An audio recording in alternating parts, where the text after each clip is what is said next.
Let's. Oh my God, the dude was out here. Okay, I'm just walking right now. Whoa, whoa, whoa. The sprinklers are on. I'm sure they're gonna touch me. Alright, I'm good. I'm safe. They didn't get me. But there was a dude out here and he was selling like chicken and corn. And honestly, if I knew he was out here, I would have came to buy some chicken from him because I got some chicken from him yesterday. I'm not gonna lie, it was actually pretty good. And can you believe this? This nigga gave me 3 pieces of chicken for $6. 3 pieces of chicken and salad with some barbecue sauce. That's a steal. I robbed him. I robbed a young man yesterday. That's what happened. Because that was just too good of a deal. For $6. 3 pieces of chicken and like some salad and barbecue sauce. So today, right? I was watching the new Lock and Key, right? And I got so angry because, okay, so when I watch shows, what I view as bad characters are characters that make stupid decisions, right? For an example, like in Umbrella Academy, there's Luther, who instead of trying to embrace his sister when she really needed family and she was really under distress, he instead tried to crush her, and then he trapped her literally in a bunker downstairs, despite the wishes of all the other family members. And obviously she was kind of crazy before that, but then that event was really the catalyst that set her off to being the one to destroy the world. So yeah, long story short, bad characters are characters that make stupid fucking decisions that I hate with my entire soul.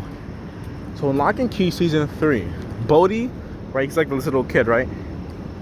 Well, you gotta know about Lock and Key first, right? But essentially, they have it's like a family, and they have these keys, and there are 3 kids. There's Bodhi, Tyler, and Kinsey, right? So 2 boys, 1 girl. Bodhi's like the youngest, right? So season 1 passed. There was a villain.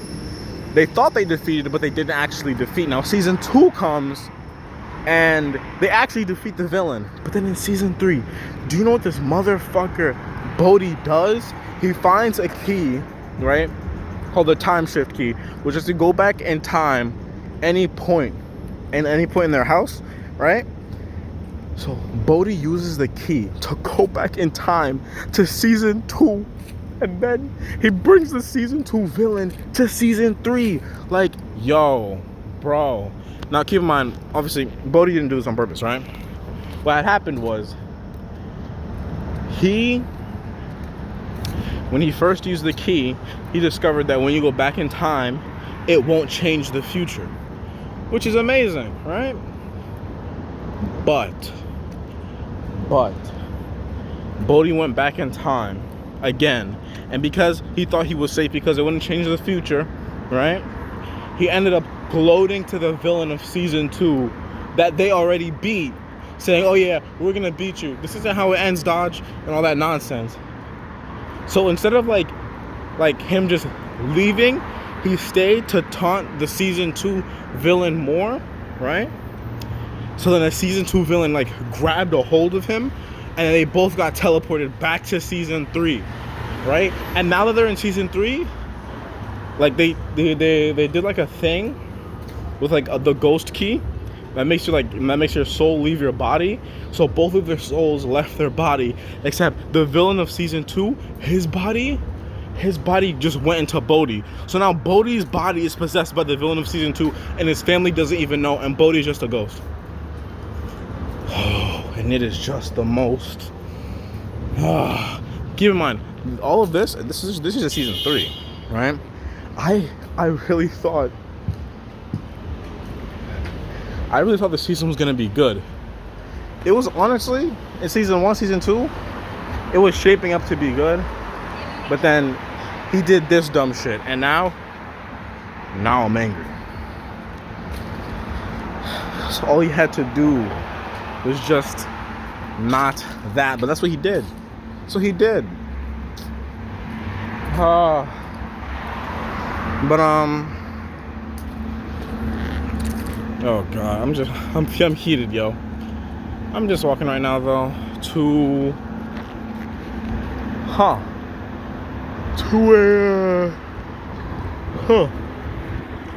nowhere, I guess. Actually, I might go. I'm gonna go exploring. Actually, yeah, I'm gonna go exploring.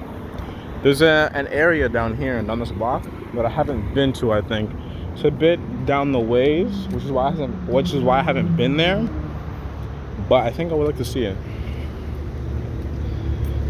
Oh.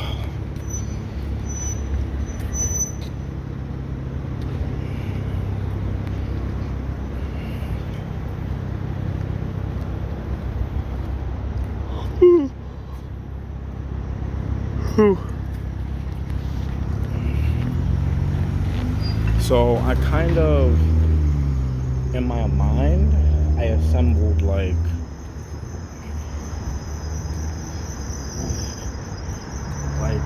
essentially, I guess you could call it like the things I want to do in life. Not things I want to do, but things that will make me happy in life.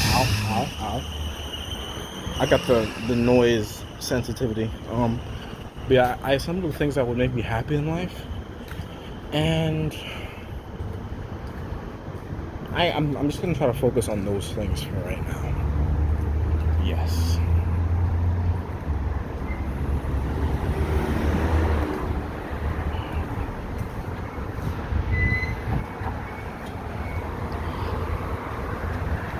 I play a lot of video games, you know? A lot of video games. And time fucking accumulates, right? But apart from maybe Terraria, which I'm not gonna play right now because I'm waiting for the new update.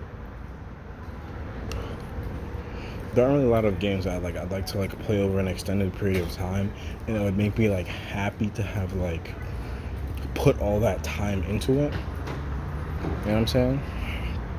And I think that I'm the kind of person who gets like really invested in like games, especially if they're RPGs that never end. That makes it even worse because when you watch a show, the show ends. But when you play a game, and if it's an RPG, the game doesn't end not until you say it ends. Maybe a game like Valorant, right? Valorant is just like a shooting game, but the experience will never end until you decide you're finished. And that's really one of the hardest parts, because how would you ever decide you'd want to be finished, right? So I'm just kind of trying to avoid things like that in games. Shows are fun because obviously shows have a start and an end. And you know, you can watch a show a bunch of times, but eventually you will just get sick of it and not want to watch the show anymore. Or like reading a book. Reading a book is actually way better.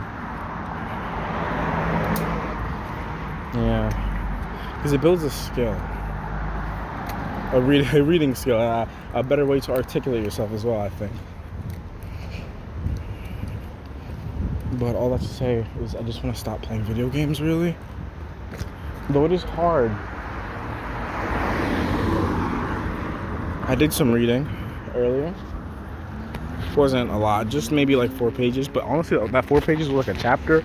So, I don't mean to brag, but I would like to start focusing on other things though. Yes. Many other things. Well, maybe not many. I would say them, but they're kind of embarrassing. So, well, not really embarrassing, but it's just like personal stuff. Not really personal stuff, but I don't know how to explain it. It's like I don't know, like putting more energy, like taking energy that I put into video games and shifting it to like, this, and essentially being more productive and like becoming better at structuring life itself. Because I think a structured life would be way better than what I have right now. I'm not saying my life is bad or anything right now, but I'm not like a super structured person, but I would like to be. Sometimes I plan out my days, but I never stick to the plan. And honestly, I don't like that. I would like to one day plan an entire day and actually stick to it. Like sometimes when I go to work on Tuesday, which would be like 8 to 11, I'll say, all right, so I did my 8 to 11 shift. Now after, I'm gonna go to the gym because I kind of view that as like being very productive, like very, very productive. Because on the bonus point, sometimes I go home, right? Sometimes I go home, and even though I came home at 11, I won't even sleep until like 2. So imagine if I didn't do whatever I was doing, which probably most likely wasn't productive, and went to the gym instead, and I went home and slept. Obviously, maybe I wouldn't really feel a lot of progress in that day, but if that is something I, kept pushing over time, then eventually I would actually feel the benefit of that.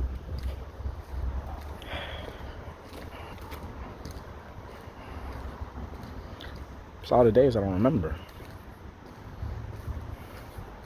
I would like to remember them though. I'm actually running out of seconds to do recordings because I don't have a lot of space on my phone, so it's gotta end about right